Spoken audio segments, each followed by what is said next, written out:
Bienvenido, bienvenida a Scale Up School, el lugar donde te enseñamos a pasar de una idea o una startup a una scale up, y lo hacemos de la mano de gente que ya lo ha hecho antes y que nos va a contar su historia emprendedora. Como siempre, este programa, este contenido, se puede realizar gracias al apoyo de Alumne, la empresa que nos patrocina.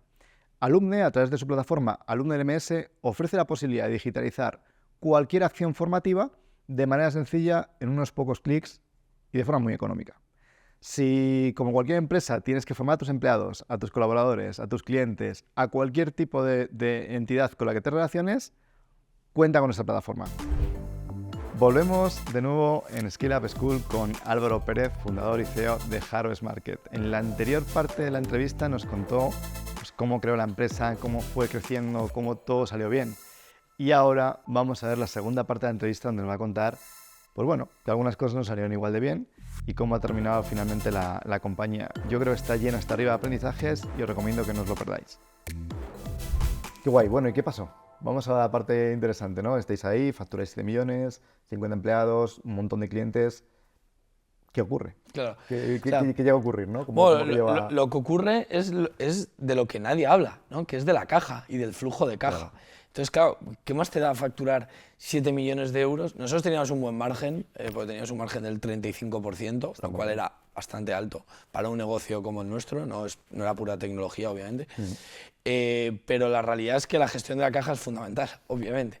Entonces nosotros, claro, facturas 7 millones, pero tienes un working capital negativo. Claro. Es decir, tus clientes, restaurantes en este caso, te pagan a 30-60 días y tus agricultores, que son tus proveedores, tienes que pagarles al contado. Claro. Entonces, claro, Harvest empezó a crecer y entonces cuando vamos al banco a pedir una póliza de 100.000 euros, todo el mundo te lo da. Sí, eso te voy a decir, ¿no? más o menos. Porque son 100.000 euros, entre comillas, y entonces nos dieron 100.000 euros. Pero claro, Harvest empieza a crecer y empieza a tener un volumen que el banco, es verdad que también esto fue a principios de este año, sí, 2024, subida de tipos, toda la incertidumbre que hay económica, política y demás, los bancos, y se pincha la burbuja también de las startups, valoraciones y demás, sí, los bancos cambian la estrategia en cuanto a la financiación de startups, y lo que nos dicen es, oye, si ahora quieres renovar póliza de crédito, tienes que avalar los socios fundadores. Claro. ¿Por qué teníamos que avalar los socios fundadores? Porque nuestro negocio no era rentable. Facturábamos 7 millones, perdíamos 1 millón al año. Claro. ¿Vale? Entonces, claro, el tema es que mi negocio no es rentable todavía, es porque estoy invirtiendo mucho en crecimiento, en tecnología y en comercial, porque creo en el largo plazo, nivel, claro, a la rentabilidad del largo plazo. Entonces, de cara al banco, nuestro balance no era atractivo, nuestra cuenta de resultados no era atractivo, y este era el primer aprendizaje. Oye, si tienes dependencia bancaria, necesitas tener unos estados contables atractivos para el banco. Sí. Entonces, nosotros no los teníamos y creíamos que aún así el banco nos iba a financiar. Entonces, cuando nos para los pies el banco de, oye, no vamos a seguir financiando si no avaláis los socios fundadores, yo con 28 años no iba a avalar la cantidad de dinero que tenía que avalar para que el negocio siguiese para adelante, por lo cual decimos no avalar, y como no cubríamos con financiación de circulante la necesidad que nosotros teníamos por el volumen de negocio que teníamos, dijimos, ok, tenemos que meter la compañía en rentabilidad sí o sí antes de que esto explote, aun sabiendo que el riesgo lo estábamos asumiendo porque no estábamos llegando o no estábamos siendo capaces y a ser capaces a cumplir los pagos que teníamos que hacer. Entonces íbamos poco a poco ahogándonos, pero claro, teníamos 6 meses que si apretábamos y conseguíamos cumplir el business plan, en 6 meses éramos rentables, por lo cual ya podríamos tener la financiación de circulante que queríamos, pero sabíamos que había mucho riesgo de que nos ahogásemos a nivel de caja, porque a los agricultores, algunos intentamos retrasarlos, pero no a todos. No, claro, dejan de enviar el producto y se acabó. Claro, efectivamente. Entonces, básicamente llegó un momento que nos ahogamos, que no pudimos pagar a más agricultores, nos cortaron el servicio, claro, y tuvimos que parar las operaciones. Entonces fue una cuestión de circulante, de no tener ese dinero en caja, por mucho que lo facturases, el dinero hay que tenerlo en caja, claro, para seguir operando. Y nosotros no supimos verlo a tiempo, o creíamos que íbamos a aguantar, ¿no?, o a llegar a ese nivel para solucionar el problema del circulante, y no nos dio tiempo. Es que eso no se habla nunca, lo dices tú, no se habla mucho de esta parte de financiación, de cómo mimar la caja. De verdad que con toda la explosión esta que ha habido, nosotros, claro, hemos tenido la suerte entre comillas, ¿no?, de vivir toda la evolución del ecosistema porque nosotros emprendimos en el año 2010, ha llovido. Cuando nosotros emprendimos no había ecosistema, no existía y lo hemos visto cómo se ha creado. Había una época, había una burbuja brutal que además nos hacía sentir estúpidos, porque yo decía, pero macho, ¿cómo puede ser que este señor o esta señora que va con un PowerPoint acaba de levantar 3 millones de euros y para mí conseguir un proyecto de este tipo es totalmente inviable, ¿no? Es decir, Esa financiación, dices. esa financiación o un cliente que me dé esa cantidad de dinero, ¿no? Muy complicado, ¿no? Sin embargo, este señor con un PowerPoint levantó 3 millones de euros. Sí. Eso eran cosas que pasaban en el 16, en el 17, 18, 19. Luego vino la pandemia, la cosa cambió un poquito y luego ya vinieron los tipos de interés y se acabó, ¿no? Pero ha habido una época en la que el que emprendía montando un negocio rentable, que es un poco nuestra vista, es Sí. lo contrario, ¿no? Hemos sido rentables desde el día cero, ¿no? Pues claro, te hace sentir un poco tonto, ¿no? Porque era como, bueno, ¿y por qué yo no levanto capital, le meto a este acelerador como si no hubiera un mañana y ya está, ¿no? Incluso cuando fuimos a algunos fondos, a nosotros pasaba lo contrario. O sea, cuando tú llegabas a esos fondos en esos años de auténtica locura, tú decías, no, que yo ya soy rentable. Y te decían, pues no te quiero financiar. Así, ¿eh? Nos está pasando en algunos fondos. Y decíamos, ¿y por qué no nos quieres financiar? No, porque yo lo que voy buscando es que potencialmente puedas hacer un 10, un 100x en un par de años y como tú ya eres rentable, ya me estás demostrando por tus múltiplos y le digo, claro, pero mis múltiplos son los que hay ahora porque no tengo financiación. Pasaban cosas así de locas, ¿no? Hoy pasa lo 100%. contrario. Te dicen, no, tienes que ser rentable, pues si quieres que te dé pasta. Es como, ostras, cómo ha cambiado el mercado, ¿no? No tiene sentido y de hecho yo soy súper realista y humilde en ese aspecto. Nosotros nos hemos aprovechado de esa burbuja que hubo antes de, en el 2022, ahí fue cuando ya cambió. Sí, cuando ya la cosa terminó. Yo levanté mi primer millón de euros, lo levanté facturando 40.000 euros con un margen de 15.000 euros al mes. Ostras. Entonces, con 15.000 euros al mes de margen, a mí me dan 1.000.000 de euros. Ya. Tío, entre tú No, y yo. y está muy bien, ¿eh? O sea, ya es la leche. Porque... No, es la leche, pero el negocio todavía estaba poco consolidado. Entonces, la verdad o sea, yo digo, me sorprendo y digo, a nivel de, oye, no sé si idiotas o no, pero era un poco ilógico, Era ilógico, sobre todo. ilógico. Entonces, yo admito que nos hemos aprovechado de esa burbuja que 100% ha explotado y que yo creo que eso no se va a volver a No, ver yo creo que es algo positivo. O sea, más, cuando y hay es una algo burbuja, positivo. que explote. De hecho, yo voy a volver a emprender, lo tengo claro. Y te decía antes, no tengo claro que vaya a levantar capital, intentaré bootstrapear lo máximo posible. Pero bueno, a lo mejor en algún momento pues me apetece pegar más el petardazo, pero bueno, invirtiendo también de forma más consciente. Yo creo que además el tema de levantar capital hay un momento en el que sabes que lo tienes que levantar. Es un poco mi visión, ¿no? Nosotros, por ejemplo, llevamos muchos años ya como compañía, todavía no hemos encontrado un product market fit perfecto. Mientras no lo encuentres, para mí no tiene sentido levantar capital porque básicamente vas a quemar un montón de caja haciendo experimentos que probablemente salgan mal. Y claro, ¿y luego qué haces? Luego tienes que pedir más para poder seguir el ritmo, porque si no estás muerto. Claro, Entonces, pero ¿y cuál es la métrica que te dice que has conseguido el Product Market Fit? yo creo que es un poco la facilidad de venta, y te lo digo desde el punto de vista vendedor. Es decir, cuando tú ya consigues hacer un nivel de conversión sin un esfuerzo muy elevado, quiere decir que tienes el producto listo. Si tu nivel de conversión requiere mucho esfuerzo comercial, marketing, da igual, hay muchas formas, mucha pasta, de una forma o de otra, quiere decir que te falta algo, porque tienes que convencer mucho a un cliente para que te compre, ¿no? Nosotros estamos un poco en esa fase en Alumne, con un pivotaje que hicimos, empezamos a ir hacia pymes, es un mercado diferente, y estamos en esa fase de conseguir reducir el nivel de lo que nos cuesta convencer a un cliente para que nos use. Creemos que es algo interesante, validamos que efectivamente lo usan y les viene bien, pero no hemos llegado todavía, para mí, al punto de decir, oye, lo tenemos, estamos listos para poder realmente Tal cual. acelerar. Y en ese punto sí, ahí claramente tiene sentido, oye, irte a un fondo donde sea, decir, dame 10 millones de euros que voy a meter 10 kilos en marketing y voy a irme a todo el mundo. Sí, máquina de ventas. Ya lo he encontrado, ¿no? Pero si no tienes eso, mucha gente yo creo que se lanza demasiado pronto a esa parte, ¿no? O sea, no puedo estar más de acuerdo. Yo ahora mirándolo en retrospectiva, considero que no hemos conseguido el Product Market Fit, aunque por mucho que las métricas de negocio lo pareciesen, pero ¿no? la realidad es que no, y te cuento por qué. Nosotros, de hecho, esto es algo que tú vas roneando en tu cabeza y cuando tienes que tomar decisiones importantes, por ejemplo, la de avalar a título personal, te resuena y empieza a salir. Y era básicamente por las dudas que teníamos sobre el modelo. Y no nos dimos cuenta hasta que teníamos que tomar decisiones importantes de cerrar o no una compañía. Y la realidad es que nosotros teníamos la sensación de que nuestro cliente, cliente llamado el que paga, Sí. que es importante el concepto, no le estaba quemando el pelo por el producto o servicio que nosotros le estábamos ofreciendo. Entonces, oye, a tu cliente le arde el pelo, le está quemando el pelo por lo que tú le puedes ofrecer. Y la realidad es que no. Nosotros, o sea, el problema de la intermediación, por ejemplo, es algo que es evidente que hay un problema. Pero el problema lo tiene el agricultor. Claro. Que no es el que paga pagaba. en mi modelo Claro. en concreto. Entonces, yo tenía un problema clarísimo el agricultor. Precios justos, era imposible llegar, maltratados en todos los aspectos, pero la realidad es que el cliente que paga, que es el restaurante, no conseguimos que realmente él tuviese la disposición de venir ellos a nosotros. Yo siempre lo digo, mira, Harvest ha crecido mucho a golpe de talonario. Claro. A golpe de personal, a golpe de talento y a golpe de meter capital y talento y esfuerzo, y por eso lo hemos conseguido, esos volúmenes, pero creo que el cliente no tenía realmente un problema real y que las otras soluciones de mercado, aun siendo súper tradicionales, tenían un servicio decente que les cubría.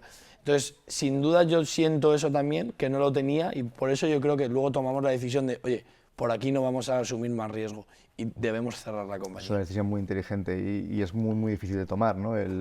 Cuando llegas a ese punto, da vértigo. Nosotros nos ha pasado en emprendimientos anteriores, nos pasó porque hicimos una Legal Tech en el año 2012, llegamos muy pronto al mercado, pero prontísimo, al mercado exageradamente pronto. Sabíamos que era un tema necesario porque la congestión de la justicia hoy sigue siendo un problema. Habíamos creado la primera plataforma de mediación y arbitraje online de Europa. Es decir, que podías hacer una cosa alternativa a ir a un juicio, hacerlo online y te ahorras de todo el proceso y todo el dinero, pero no está el mercado preparado, ni la gente, la ciudadanía, como para decir, oye, no me meto aquí en lugar de ir a un juicio, ni luego tampoco le quemaba, lo que dices tú, ¿no? A los abogados, a la gente que tenía que mandar a las personas a esto. Claro. Y nos pasó lo mismo, dijimos, mira, hasta aquí. Sí. Hasta aquí, ¿no? Y yo creo que fue una buena decisión. Yo creo que esa decisión hay que saber tomarla. Hay que tomarla.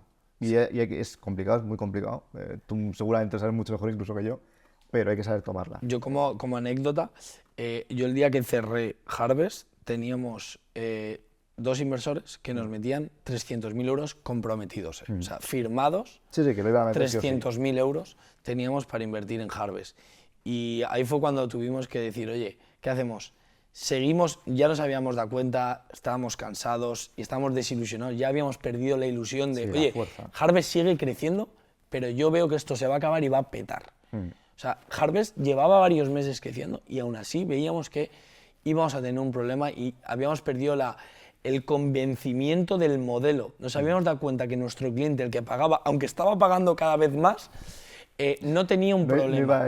Claro. Y entonces ahí fue cuando dijimos, oye, también tenemos que poner en valor o tenemos que priorizar nuestros valores y nuestra reconocimiento en el mercado, y dijimos, oye, se acabó, no metamos a más gente en la rueda, rechazamos esa inversión de los inversores y dijimos, oye, hay que saber parar a tiempo, es mejor parar ahora sin involucrar a más y menos si tú no estás al 100% seguro como lo estaba antes. Claro. Y fue una decisión jodida porque, tío, teníamos 50 empleados, se habían dejado los cuernos, y es la realidad, se habían dejado todos los cuernos durante 3 años y entonces les dejábamos en la calle en ese aspecto, o era la carga mental que yo tenía.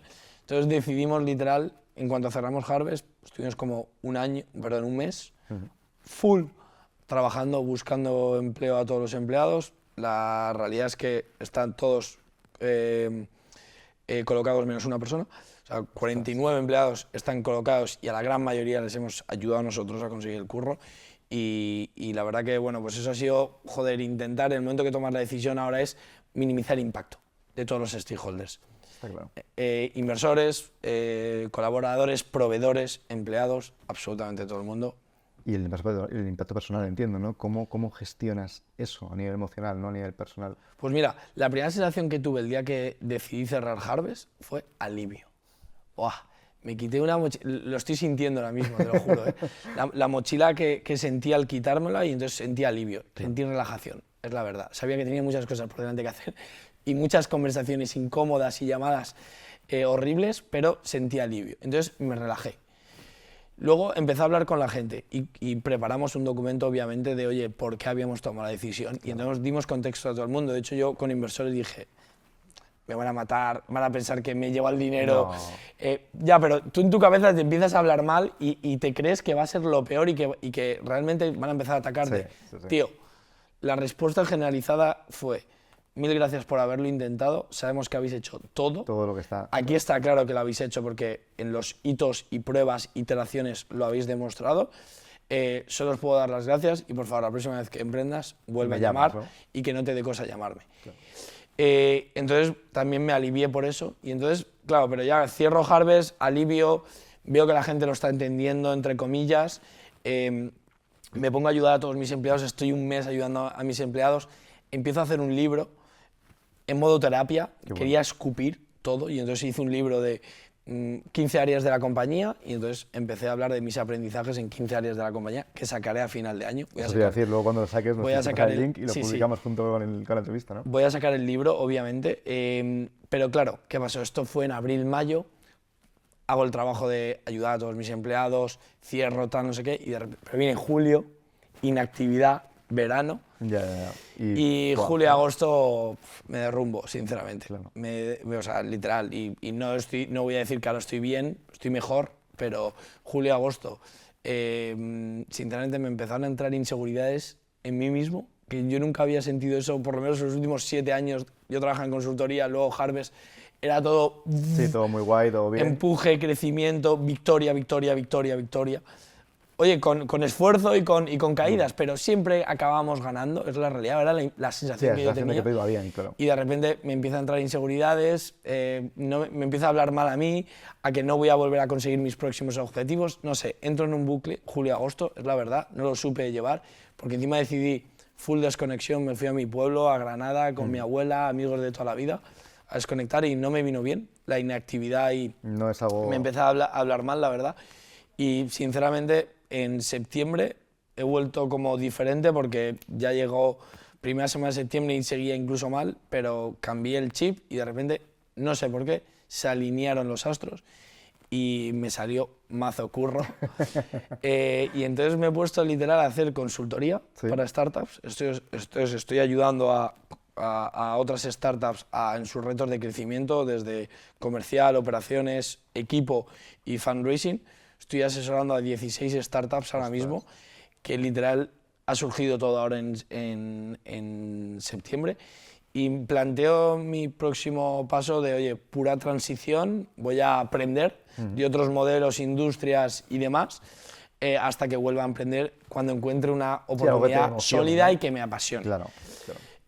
Porque otra de las cosas que quiero mencionar del aprendizaje es que yo emprendí porque mi amigo Sandy me ofreció un modelo que pintaba muy grande y sí, que te llamaba la atención el modelo, ¿no? Me llamaba la atención lo escalable que era y lo modelo y que quería emprender, porque quería emprender. Pero no te apasionaba ese Pero no me apasionaba el propósito de la compañía. Claro. Entonces, mi propósito personal con la misión de la compañía estaba desalineado y en los momentos jodidos es cuando de repente se desalinea ambas cosas y lo pasas mal. Y los que realmente lo sufren son tus empleados y tus equipos, porque tú no estás al 100% conectado. Entonces, me he propuesto que la próxima vez que emprenda tiene que ser por algo que me apasione, algo que en la ducha esté pensando, o algo que si el día de mañana no tuviese que fuese multimillonario, gratis, lo haría gratis, efectivamente. Claro. Es de, oye, ¿qué te corrompe por dentro? ¿Qué te duele? ¿Qué realmente te apasiona? ¿O cambiarías en el mundo? ¿Qué cambiarías en el mundo si pudieses hacer una cosa? Pues estoy intentando descubrir esas cosas y identificar modelos de negocio que realmente sean escalables, pero que te apasionen. desde mi propósito. Eso lo vende mucho uno de los grandes emprendedores, ¿no? El fundador de Waze siempre dice eso justamente, ¿no? El que es todo lo que ha emprendido un montón de cosas, Waze es una de ellas, lo monta porque es algo que le duele a él. Y que a él le apasiona y que ve que el problema le obsesiona y entonces cuando ya se mete y bueno, pues está ahí, ¿no? Waze es un ejemplo, pero hay muchas más cosas que ha hecho que son todas pues, muy parecidas en ese sentido, ¿no? Y estoy de acuerdo contigo, si no te apasiona la idea, no te apasiona el negocio, llega un momento en el que va a haber una El Llega un problema, momento en el que va a haber una costura que se tense y ahí es cuando se empieza a ver ahí la desalineación, ¿no? sí, no es suficiente que te guste emprender o que te guste escalar en compañías o internacionalizar, tío. No es Aguantar esto necesita otra cosa, sí. no, entonces yo lo he sufrido ese desalineamiento. Al final sigues por inercia, por compromiso Sí. con mucha gente, porque encima ves que además sigues ganando y vas aprendiendo, pero no es el camino, por lo menos yo no quiero volver a vivir Esa parte, ¿no? esa presión de seguir hacia adelante a toda costa por el compromiso y no por mi misión. Vale, muy bueno. Eso yo creo que es un consejo de los que nos tenemos que quedar y muy interesante. Y bueno, para cerrar, ¿cuál es tu visión un poco de tu futuro y del futuro? Porque yo creo que estamos viviendo una época, imagino que estás de acuerdo conmigo, cuanto menos interesante, ¿no? Ahora estamos aquí grabando un podcast, grabando pues un capítulo, ¿no? En el que tú y yo nos contamos cosas muy interesantes, pero ayer, por ejemplo, estaba probando una nueva inteligencia artificial de Google que te hace un podcast, pero que te hace un podcast a un nivel de calidad que yo me quedé realmente asustado. Y mira, trabajamos con esto en el día a día, estamos muy metidos, yo soy ingeniero informática, llevo trabajando en esto años. Wow, o sea, no sé si has probado, se llama Notebook, es No. increíble, le metes unas fuentes y te crea un podcast, pero en el que discuten, se ríe, o sea, dos voces como si fuera totalmente real, ¿no? Claro, el contexto va a cambiar radicalmente, o sea, el mundo yo creo que está cambiando a una velocidad increíble, ¿no? ¿Dónde te ves tú y cuál sería un poco tu consejo, digamos, ¿no? Para la gente que está emprendiendo en este nuevo contexto, ¿no? En lo que nos estamos enfrentando? ¿Cuál es tu visión? Ya, o sea, yo me veo obviamente volviendo a emprender en un proyecto digital en varios sectores que tengo identificados que me gustan, entre ellos educación, es un sector que me apasiona y obviamente estoy explorando oportunidades.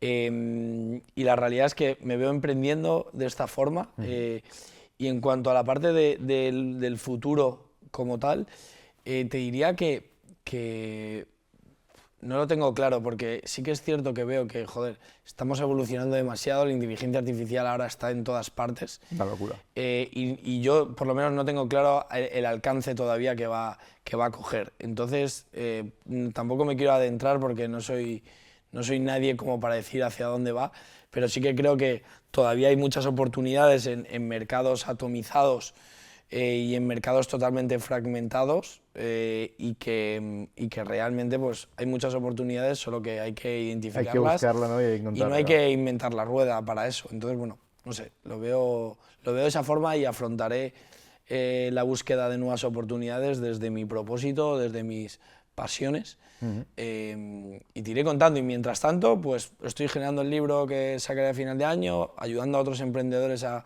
sus retos de negocio y en eso estamos, la verdad. Estupendo, pues ha sido un placer poder hablar contigo, tener esta pequeña conversación y bueno, para todos vosotros, todas vosotras, pues animaros a seguirnos y seguiremos trayendo a invitados tan interesantes, o lo intentaremos, como Álvaro, además de contar contigo también, bueno, si vuelves a emprender, volvemos a contar contigo y que nos lo puedas contar y ojalá que esta vez la historia sea de final perfecto, porque feliz al final, yo creo que todos los finales son felices, Tal cual. pero sí que para un final pues, de éxito total, ¿no? Muchísimas gracias. Álvaro. A ti. Espero que hayas disfrutado de este contenido. Si quieres seguir haciendo que tu empresa crezca y que tu startup se transforme en una scale-up, no dejes de seguirnos, que traeremos nuevos contenidos y nuevos emprendedores y emprendedoras muy interesantes. Como siempre, este contenido ha sido gracias al apoyo de Alumne y nuevamente animarte a que nos sigas en todas nuestras redes sociales para estar al día de todo lo que vayamos lanzando en Scale Up School. Te esperamos.